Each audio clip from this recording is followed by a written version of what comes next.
उड़ीसा के पुरी में भगवान सूर्य को समर्पित ये है कोणार्क मंदिर। कोणार्क शब्द कोण और अर्क शब्दों से मिलकर बना है। कोण यानी कोना या किनारा और अर्क का अर्थ है सूर्य। इसका मतलब हुआ सूर्य का किनारा। उड़ीसा राज्य में ये इकलौता ऐसा ऐतिहासिक स्मारक है जिसे 1984 में यूनेस्को वर्ल्ड हेरिटेज साइट में शामिल किया गया। मंदिर के गहरे रंग के लिए इसे काला पगोडा भी कहा जाता है।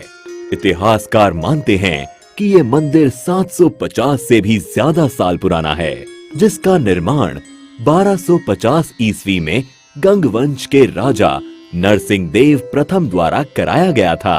अबुल फजल ने आईने अकबरी में लिखा है कि राजा नरसिंह देव ने 12 सालों के पूरे राजस्व को मंदिर के निर्माण में ही लगा दिया था। इस मंदिर को पूर्व दिशा की ओर ऐसे बनाया गया है कि सूरज की पहली किरण सीधे मंदिर के प्रवेश पर ही गिरती है। कलिंग शैली में निर्मित इस मंदिर की संरचना रथ के आकार की है। इस रथ में कुल 12 जोड़ी पहिए हैं। एक पहिए का डायामीटर लगभग 3 मीटर का है। ये पहिए मंदिर के मुख्य आकर्षण का केंद्र हैं, क्योंकि ये पहिए घड़ी की तरह समय बताने का काम करते हैं। इसलिए इन पहियों को धूप घड़ी भी कहा जाता है। इन पहियों को आप इंडियन करेंसीज पर भी देख सकते हैं। इसके साथ ही इस रथ में 7 घोड़े भी हैं, जिनको सप्ताह के 7 दिनों का प्रतीक माना जाता है।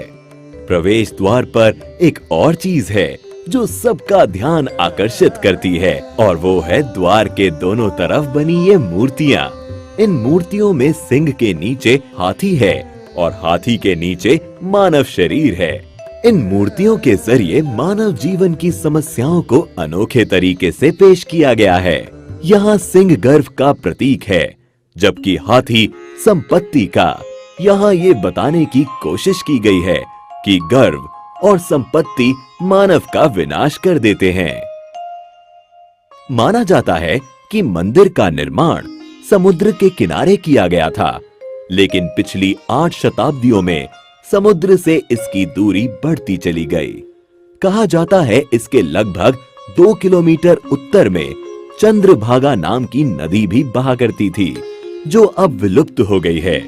नदी के वहां होने को भी प्रमाणित किया जा चुका है। मंदिर से जुड़ी एक किंवदंती है कि इसके निर्माण में 1200 कुशल शिल्पियों ने 12 साल तक लगातार काम किया, लेकिन निर्माण कार्य को पूरा नहीं कर पाए। मुख्य आर्किटेक्ट बिसु मोहराना के बेटे धर्मपदा ने मंदिर के निर्माण को पूरा किया, लेकिन मंदिर के पूरा होने पर उसने चंद्रभागा नदी में कूदकर जान दे दी। कोणार्क मंदिर के बारे में एक रोचक तथ्य है कि मंदिर के पत्थरों को आपस में जोड़ने के लिए लोहे की चादरों और चुंबकों का इस्तेमाल किया गया था। साथ ही मुख्य मंदिर की चोटी में 52 टन चुंबकीय लोहे को भी लगाया गया था। इन विविध चुंबकों के अनोखे समायोजन के कारण से ही मंदिर में भगवान सूर्य की मूर्ति हवा में झूलती थी। बताया जाता है कि पुर्तगाली नाविकों ने इस चुंबक को मंदिर से निकाल लिया, क्योंकि इस चुंबक के कारण नौका चालन में कठिनाई होती थी। इस मंदिर के बारे में रविंद्रनाथ टैगोर ने कहा था, Here the language of stone surpasses the language of man। यहाँ आने के बाद ये कथन एकदम सही लगता है। इतिहास और जबरदस्त नक्काशी के शौकीन पर्यटकों के अलावा यहाँ उनके लिए भी बहुत कुछ है, जो यात्रा में कुछ खास और रोचक की तलाश करते हैं। साथ ही आप चाहें तो यहाँ होने वाले कोणार्क डांस फेस्टिवल का भी लुत्फ दिसंबर के महीने में आकर उठा सकते हैं।